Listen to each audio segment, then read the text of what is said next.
Hello दोस्तों, स्वागत है आपका आज के करंट अफेयर्स डिस्कशन में। तो चलिए स्टार्ट करते हैं आज का डिस्कशन। सबसे पहले हम बात करेंगे वेब समिट 2025 के बारे में।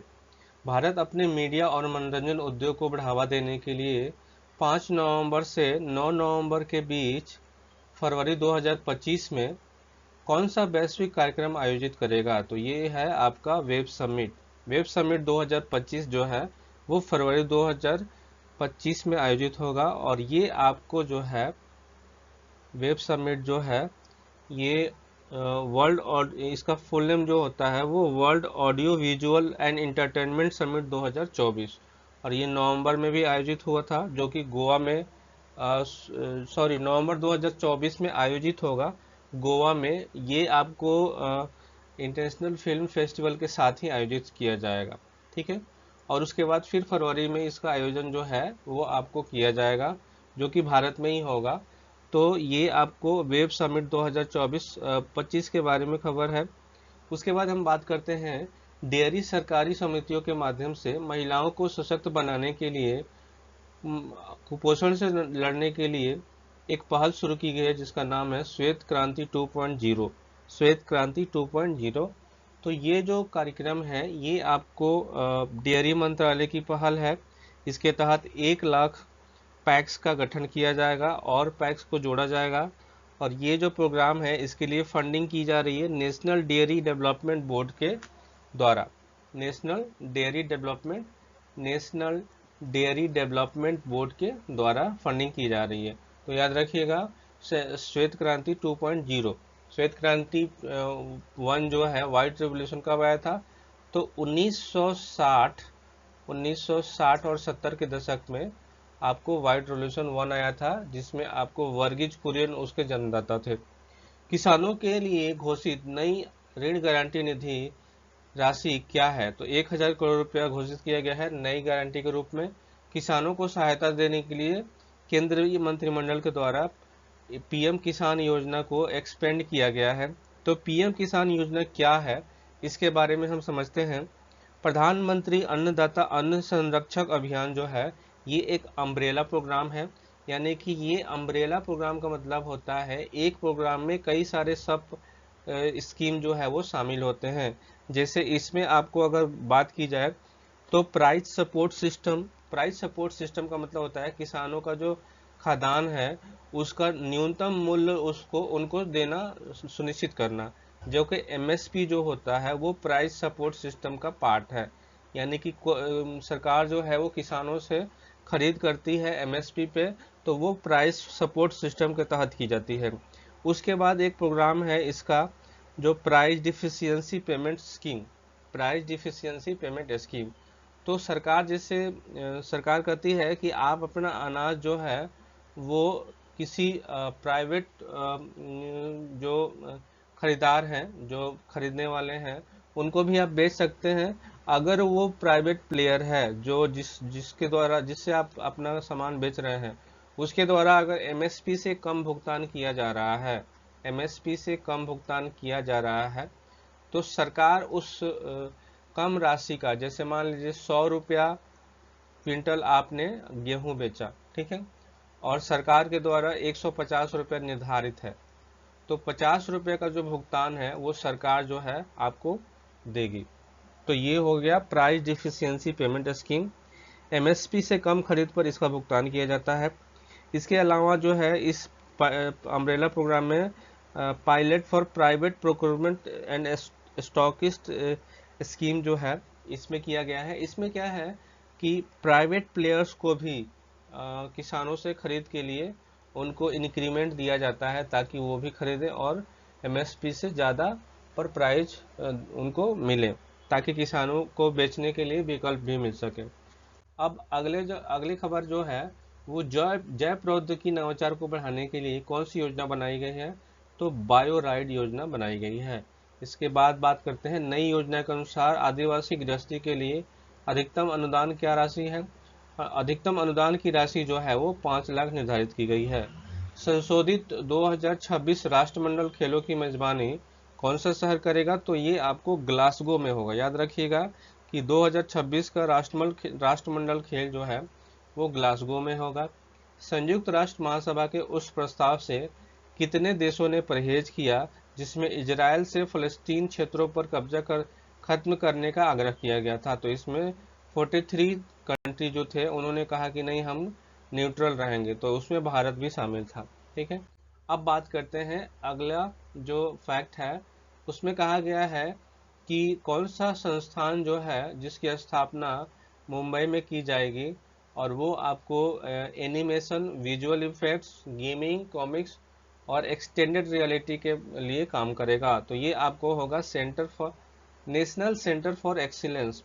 नेशनल सेंटर ऑफ एक्सीलेंस की जो जो संस्था है उसका गठन जो है एक तो मुंबई में की जाएगी, और ये जो है आपको visual effects, animation, gaming, comics और एक्सटेंडेड रियलिटी के बारे में जो है आपको सुविधा प्रोवाइड कराएगा।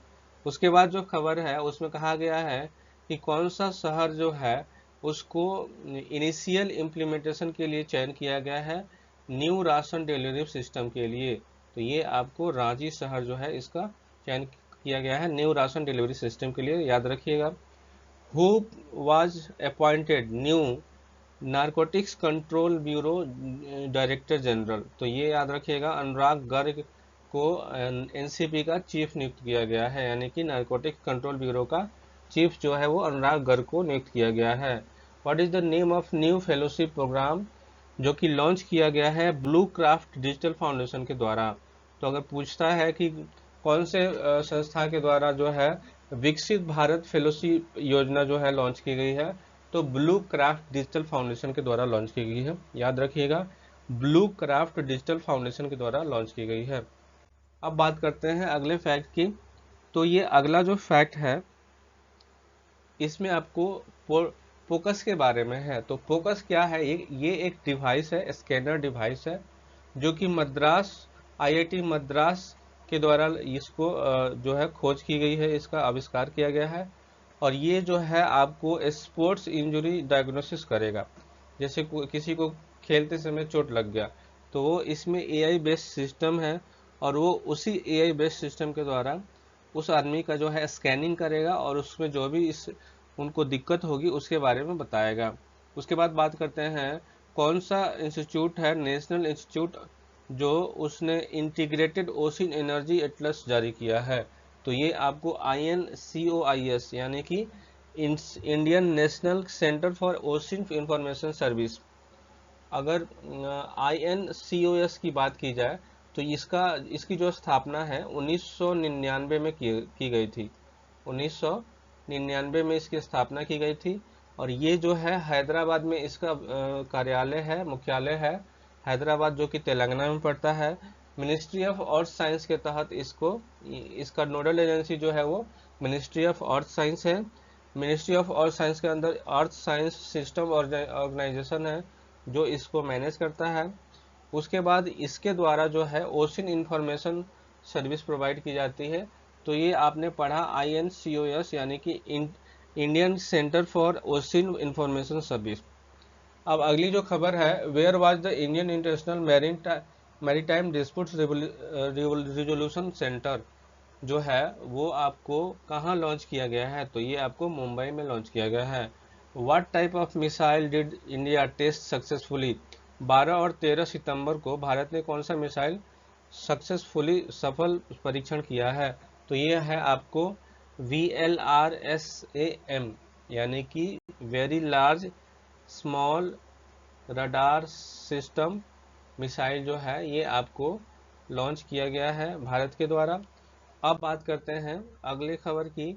तो उसमें कहा गया है कि कौन सा मेजर एक्सरसाइज है जो कि कंडक्ट किया गया है ओमान में सितंबर 2024 में? तो अल नजा 5 जो है, अल नजा 5 जो है वो कंडक्ट किया गया है ओमान में।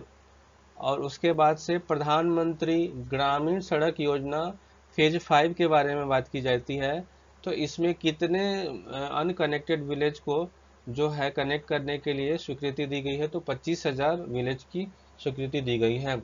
उसके बाद कहता है what is the total budget of mission मौसम? तो ये आपको 2,000 करोड़ का बजट है मिशन मौसम का।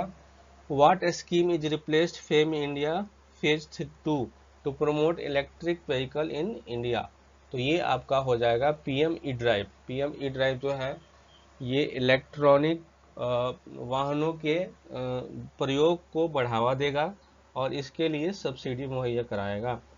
इसके बाद बात करते हैं कि कौन सा इंडियन एयरपोर्ट है जो कि 24वें स्थान पे आ गया है ग्लोबल मेगा हब रैंकिंग में। ग्लोबल मेगा हब रैंकिंग में दिल्ली एयरपोर्ट जो है, इंदिरा गांधी इंटरनेशनल एयरपोर्ट, वो 24वें स्थान पे आ गया है। अब उसके बाद अगला खबर जो है उसमें उड़ीसा जो है innovator won the James Dyson award. Komal Panda जो है वो उनको जो है जेम्स डायसन अवार्ड 2024 से नवाजा गया है और ये उड़ीसा के हैं। ठीक है, अब बात करते हैं हम आज के प्रश्न की।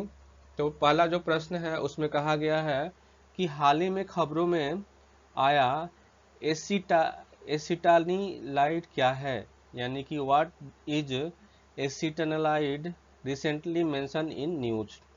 ऑप्शन नंबर 1 कहता है एक महत्वपूर्ण खोज है, दूसरा कहता है कि ये एक एआई टूल है, तीसरा कहता है सिंथेटिक ऑर्गेनिक कंपाउंड है, चौथा कहता है इन्वेजिव वीड है। तो इसमें जो चौथा हो जाएगा सिंथेटिक कार्बन यौगिक, यही इसका राइट आंसर हो जाएगा।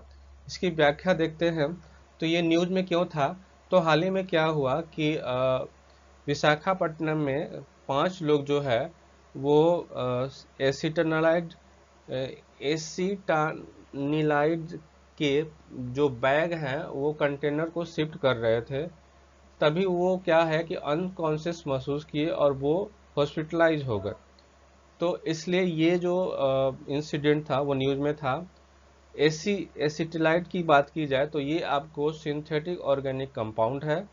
इसका जो फॉर्मूला होता है C8H9NO और इसको जो है N फिनाइल एक्सिलिमाइड और एसिटेनिल के रूप में भी जाना जाता है।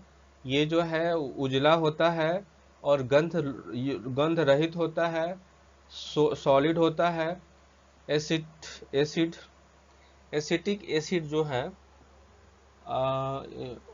है ये आपको पहली बार फीवर रिड्यूसिंग ड्रग में 1886 में यूज हुआ था, यानी कि बुखार बनाने वाली दवा में पहली बार इसका यूज हुआ था।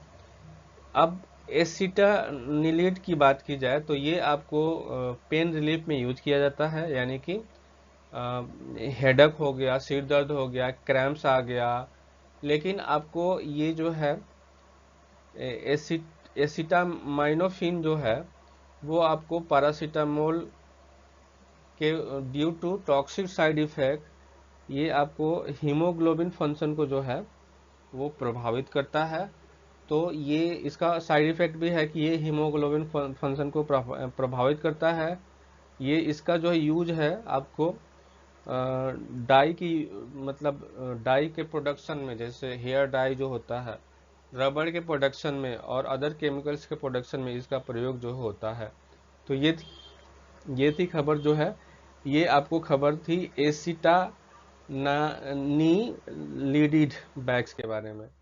अगली जो खबर है, यानी कि अगला जो क्वेश्चन है उसमें कहा गया है कि हाल ही में किस राज्य सरकार ने कंटेंट को विनियमित करने, प्रभावशाली लोगों को प्रोत्साहित करने और सरकारी पहलों को बढ़ावा देने के लिए नए डिजिटल नीति को मंजूरी दी है। तो ये आपको उत्तर प्रदेश के द्वारा किया गया है, यानी कि सी। उत्तर प्रदेश के द्वारा उनके कैबिनेट के द्वारा मंजूरी दी गई है कि जो मेजर प्लेटफॉर्म है सोशल मीडिया, जैसे कि फेसबुक, एक्स, इंस्टाग्राम और यूट्यूब, उसको जो है सोशल मीडिया इन्फ्लुएंसर्स को जो है प्रमोट किया जाएगा और उनको जो है संरक्षण दिया जाएगा। यानी कि सरकार जो है अब उनको अपने स्कीम्स के विज्ञापन के लिए, प्रमोट करने के लिए पैसा देगी, यानी कि मैक्सिमम 2 लाख से 8 लाख तक, 2 लाख से लेके 8 लाख तक सरकार महीने का उनको दे सकती है। इस जो पॉलिसी है इसका उद्देश्य है कि नौकरी के नए विकल्प को खोजना फॉर रेजिडेंट, राज्य के जो रेजिडेंट होते हैं और या कहीं और रहते हैं उनको एक नौकरी का विकल्प खोजना। ये एक प्लेटफॉर्म जो है वो आपको 4 श्रेणियों में विभाजित है। पेमेंट के लिए मैक्सिमम मंथली जो पे आउट होगा वो 2 लाख से 8 लाख होगा, डिपेंड करता है उनके कंटेंट टाइप और प्लेटफॉर्म पे। इसके लिए भी फॉर्म जो है उसका गवर्नमेंट एजेंसी है, एड एजेंसी, उसका गठन किया जाएगा। पॉलिसी जो है इसमें आपको ऑब्जेक्शनेबल कंटेंट को हैंडल करने संबंध में प्रावधान किया गया है। Targeting anti national, anti social, fake news और इन्फ्लेमेटरी पोस्ट को टारगेट करने के लिए भी इसमें प्रावधान किया गया है। अगला जो खबर है उसमें कहा गया कि हाल ही में खबरों में रहा पीलीभीत टाइगर रिजर्व किस राज्य में स्थित है, तो ये भी आपको उत्तर प्रदेश हो जाएगा। पीलीभीत जो है वो आपको यहाँ जो है पोइचर को मारा गया है पीलीभीत टाइगर रिजर्व में, और इसमें से एक राइफल को फॉरेस्ट गार्ड के द्वारा चुरा लिया गया था। ये उत्तर प्रदेश के पीलीभीत, लखीमपुर खीरी डिस्ट्रिक्ट और बहराइच डिस्ट्रिक्ट के बीच में स्थित है। इसके अलावा ये नेपाल और इंडिया बॉर्डर पर हिमालय के तराई क्षेत्रों में फैला हुआ है। ठीक है, गोमती रिवर जो है यहाँ से आपको ओरिजिनेट होती है पीलीभीत टाइगर रिजर्व से। ये आपको शारदा नदी भी यहाँ से बहती है। ठीक है, अगला जो खबर है, मूसी नदी जो समाचारों में देखी गई थी किस नदी की सहायक नदी है, तो याद रखिएगा मूसी नदी जो है वो कृष्णा नदी की सहायक नदी है। किस नदी की सहायक नदी है? कृष्णा नदी की सहायक नदी है।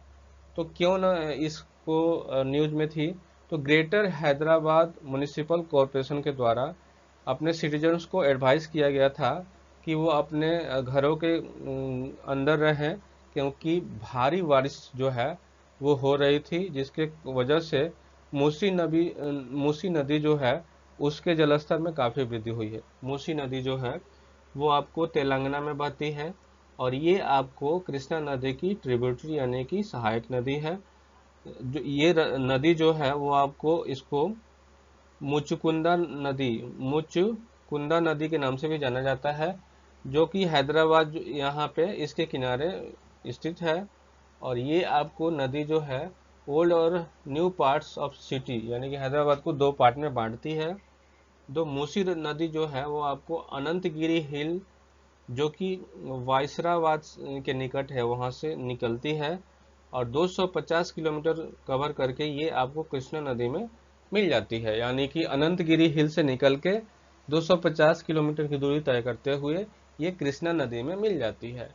इसके ऊपर जो है वो हिमायत सागर डैम और उस्मान सागर, हिमायत सागर और उस्मान सागर, ये 2 डैम जो है वो आपको मूसी नदी के ऊपर मतलब बन रहा है। ठीक है, अगला जो खबर है उसमें हाल ही में किस जापानी एनिमेटर को 2024 के लिए प्रतिष्ठित रेमन मैग्सेसे पुरस्कार से सम्मानित किया गया है, तो इसका जो आंसर हो जाएगा हायाओ मियाजाकी।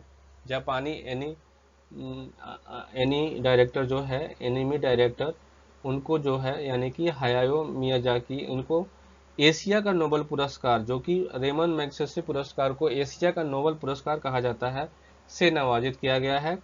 ये अवार्ड जो है एशिया के टॉप ऑनर में माना जाता है और इसके द्वारा लीडरशिप और स्पिरिट से नवाजा जाता है। इस पुरस्कार में एक सर्टिफिकेट और मेडल में जैसे 1958 से 2008 के बीच में इसको दिया गया है। 6 कैटेगरी में इस अवार्ड को दिया जाता है। Government service, public service, community leadership, journalism, creative arts, peace and international understanding, emergent leadership. ये अवार्ड जो है वो आपको एनुअली हेल्ड होता है मनीला, फिलीपींस में, जो कि birth anniversary of president Roman Magsaysay. तो इस पुरस्कार को रोमन मैग्सेसे के नाम से उनकी बर्थ यूनिवर्सिटी से दिया जाता है। तो इस साल का जो पुरस्कार है वो जापान की हायाओ मियाजाकी को मिला है। अगला जो क्वेश्चन है उसमें कहा जा रहा है कि विजन नेक्स्ट प्लेटफॉर्म के बारे में निम्नलिखित में से कौन सा कथन सही है। विजन नेक्स्ट प्लेटफॉर्म जो है वो कंबाइन एआई और emotional intelligence to forecast fashion trends, यानी कि ये फैशन के रुझानों का पूर्वानुमान लगाने के लिए एआई और इमोशनल इंटेलिजेंस को जोड़ता है। दूसरा है it is design to reduce India's independence on foreign fashion forecasting agency, इसे विदेशी फैशन पूर्वानुमान एजेंसियों पर भारत की निर्भरता को कम करने के लिए डिजाइन किया गया है। तीसरा कहता है यह प्लेटफॉर्म केवल बड़े ब्रांड और अंतर्राष्ट्रीय डिजाइनों के लिए किया गया है। तो इसका आंसर हो जाएगा 1 और 2, 3 जो है वो सही नहीं है। अगला खबर जो है उसमें इसकी व्याख्या देखते हैं। विजन नेक्स्ट जो है वो आपको vision next combine artificial intelligence और इमोशनल इंटेलिजेंस को कंबाइन करके बनाया गया है। ये आपको भविष्यवाणी करता है फैशन ट्रेंड की। मेकिंग स्टेटमेंट 1 जो है वो सही है। It is also aim to reduce India in dependence on foreign trend forecasting agency by providing local insights. तो ये विदेशी जो संस्था है जो कि जो हमारे यहाँ के फैशन को फॉरकास्ट करती हैं उसके उस पर निर्भरता को कम करता है और भारत को जो है सेल्फ रिलायबल बनाता है। तो ये जो है स्टेटमेंट दो जो है वो आपको सही है। स्टेटमेंट 3 जो है वो गलत है। ये not executive to large fashion brands और इंटरनेशनल डिजाइनर। तो ऐसा नहीं है कि ये लार्ज फैशन ब्रांड के लिए इसको जो है इनिशिएट किया गया है। ये छोटे छोटे ब्रांड को ही टारगेट करेगा। Support small home ground designer weber and stock holders in Indian fashion ecosystem. तो छोटे छोटे डिजाइनर को और होम मेकर को सपोर्ट करेगा, इसके द्वारा ये किया गया है। अगला जो क्वेश्चन है वो कहता है कि छन्नी what are Saturn's ring primarily compose of. तो ये आपको बर्फ धूल और चट्टान के कण से बना हुआ है। बर्फ धूल और चट्टान के कण से बना हुआ है। Saturn rings are compose primarily ice dust और रॉक पार्टिकल। ये पार्टिकल जो है आपको tiny dust, massive chunk, large as mountain. ये रिंग जो है वो आपको सेवरल सेक्शन में डिवाइड है। मोस्ट प्रोमिनेंट रिंग सिस्टम जो है वो सोलर सिस्टम में, इसमें ये डिवाइड है। शेप और प्लेस में ये आपको सैटर्न से स्ट्रॉन्ग ग्रेविटेशनल फील्ड रखता है। तो ये आपको सैटर्न रिंग के बारे में है। इसके बाद बात करते हैं हम बराक परमाणु ऊर्जा संयंत्र के बारे में। निम्नलिखित कथनों पर विचार करें। यह अरब दुनिया का पहला परमाणु ऊर्जा संयंत्र है। पहला। दूसरा कहता है यह संयंत्र खाड़ी सहयोग परिषद के सभी देशों को बिजली आपूर्ति करेगा। तीसरा कहता है यह सुविधा 2050 तक 50% नवीकरणीय ऊर्जा प्राप्त करने के यूएई के लक्ष्य को में योगदान करता है। तो इसका आंसर हो जाएगा 1 और 3, यानी कि ये गलत हो जाएगा। खाड़ी सहयोग परिषद के सभी देशों को बिजली आपूर्ति कर देगा, तो ये गलत है। ये आपको अरब दुनिया का पहला परमाणु ऊर्जा संयंत्र है। तो ये आपको हो जाएगा 1 और 3। ठीक है, इसकी व्याख्या देखते हैं। स्टेटमेंट 1 जो कहता है कि बराक न्यूक्लियर एनर्जी प्लांट जो है वो फर्स्ट न्यूक्लियर पावर फैसिलिटी है अरब वर्ल्ड में, और ये आपको अरब वर्ल्ड के लिए सिग्निफिकेंट माइलस्टोन है। दूसरा जो है वो गलत है। ये प्लांट जो है 25% सप्लाई करेगा यूएसए के इलेक्ट्रिसिटी नीड को, और ये आपको जीसीसी कंट्री को सप्लाई नहीं करेगा। स्टेटमेंट 3 जो है वो सही है। Plant is a part of UAE broader strategy to divert its energy sources and contribute to its goal 50% renewable energy by 20। ठीक है, अगला जो क्वेश्चन है, Great Nicobar Island International Container Transshipment Terminal के बारे में निम्नलिखित कथनों पर विचार करें। ऑप्शन नंबर 1 कहता है GNIICTT will be the first deep water container Transshipment terminal in India. GNIICTT Bharat में पहला deep water container Transshipment terminal होगा। टर्मिनल को सार्वजनिक निजी भागीदारी के माध्यम से विकसित किया जाएगा। इस परियोजना का उद्देश्य वर्तमान में विदेशों में संभाले जाने वाले ट्रांसशिपमेंट कार्गो को पकड़ना है। इसका आंसर कितने सही हैं? तो इसमें आपको केवल 2 सही हैं। ठीक है, अब बात करते हैं। स्टेटमेंट 1 जो है वो गलत है, क्योंकि GNIICTT जो है वो भारत का second deep water transshipment terminal है। जो फर्स्ट टर्मिनल है वो विजिंगजाम इंटरनेशनल सी पोर्ट है वो कि केरला में है। विजिंगजाम इंटरनेशनल सी पोर्ट जो कि केरला में है। दूसरा जो है वो सही है, जो GNICTT प्रोजेक्ट है वो आपको पब्लिक प्राइवेट पार्टनरशिप के थ्रू डेवलप किया गया है। और 3 जो है वो सही है। इसका की ऑब्जेक्टिव जो है वो आपको कैप्चर कार्गो जो कि currently being handle bye international ports, तो इंडियाज मैरीटाइम ट्रेड को इसमें बढ़ावा मिलेगा। अगला जो खबर है यानी कि अगला जो क्वेश्चन है इसमें कहता है consider the following statements about the implication of the Mitthu vs State of Punjab judgment. फैसले में कहा गया कि अनिवार्य मृत्युदंड के परिणाम स्वरूप जीवन में से अन्यायपूर्ण वंचितता हो सकती है। दूसरा ऑप्शन कहता है कि फैसला यह सुनिश्चित करता है कि मृत्युदंड के मामलों में सजा सुनाने के लिए न्यायिक विवेक की आवश्यकता होती है। यह फैसला केवल भारतीय दंड संहिता के तहत लिए गए अपराध में लागू की जाती है, विशेष कानूनों पर नहीं। तो इसका आंसर हो जाएगा 1 और 2। ठीक है, इसकी व्याख्या देखते हैं। तो 1983 में एक जजमेंट आया था मिट्ठू बनाम स्टेट ऑफ पंजाब, और इसमें कहा गया था कि मैंडेटरी डेथ सेंटेंस जो है वो गलत है, क्योंकि लाइफ का वायलेशन होता है आर्टिकल 21 का।